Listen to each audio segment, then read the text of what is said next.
നമ്മളിൽ മിക്കവാറും പേരുടെ ദൈനംദിന ജീവിതം തിരക്ക് നിറഞ്ഞതും അതിലേറെ സമ്മർദ്ദം നിറഞ്ഞതുമായിരിക്കും. ജോലി തിരക്കിനിടയിൽ ആരോഗ്യം വീണ്ടെടുക്കാൻ നാം പല വഴികൾ സ്വീകരിക്കാറുണ്ട്. ആരോഗ്യകരമായ ശരീരവും മനസ്സും വീണ്ടെടുക്കാൻ സഹായിക്കുന്ന മികച്ച മാർഗങ്ങളിൽ ഒന്നാണ് യോഗ. എന്തൊക്കെയാണ് യോഗ ചെയ്യുമ്പോൾ ശ്രദ്ധിക്കേണ്ട കാര്യങ്ങളെന്ന് നമുക്ക് നോക്കാം. ആദ്യമായി, ശാന്തവും വെളിച്ചമുള്ളതും നല്ല വായുസഞ്ചാരമുള്ളതുമായ സ്ഥലമാണ് യോഗ പരിശീലനത്തിന് വേണ്ടി നാം തിരഞ്ഞെടുക്കേണ്ടത്. യോഗ പരിശീലിപ്പിക്കുന്നതിന് തൊട്ട് മുന്നേ തന്നെ നാം പ്രഭാത കർമ്മങ്ങളെല്ലാം നിർവഹിച്ചിരിക്കണം. യോഗ ചെയ്യാൻ ഏറ്റവും അനുയോജ്യമായ സമയം രാവിലെ തന്നെയാണ്. രാവിലെ ചെയ്യാൻ പറ്റാത്ത ആൾക്കാർക്ക് വൈകുന്നേരങ്ങളിലും യോഗ പരിശീലിക്കാവുന്നതാണ്. ആഹാരം കഴിക്കുന്നതിന് മുമ്പ് തന്നെ യോഗ പരിശീലനം ചെയ്യേണ്ടതാണ്. ആഹാരം കഴിച്ചു കഴിഞ്ഞാൽ 2-3 മണിക്കൂറിന് ശേഷം മാത്രം യോഗ പരിശീലിക്കുക.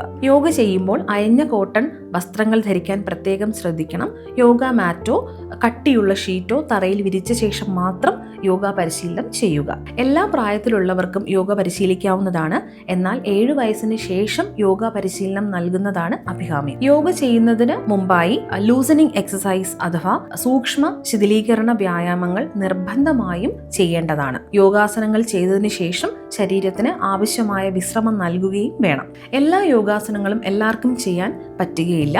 അവരവരുടെ പ്രായത്തിനനുസരിച്ചും ശരീരഘടനയ്ക്കനുസരിച്ചും രോഗാവസ്ഥയ്ക്കനുസരിച്ചും യോഗാസനങ്ങൾ തിരഞ്ഞെടുത്ത് വിദഗ്ധ നിർദ്ദേശപ്രകാരം മാത്രം യോഗാസനങ്ങൾ പരിശീലിക്കുക.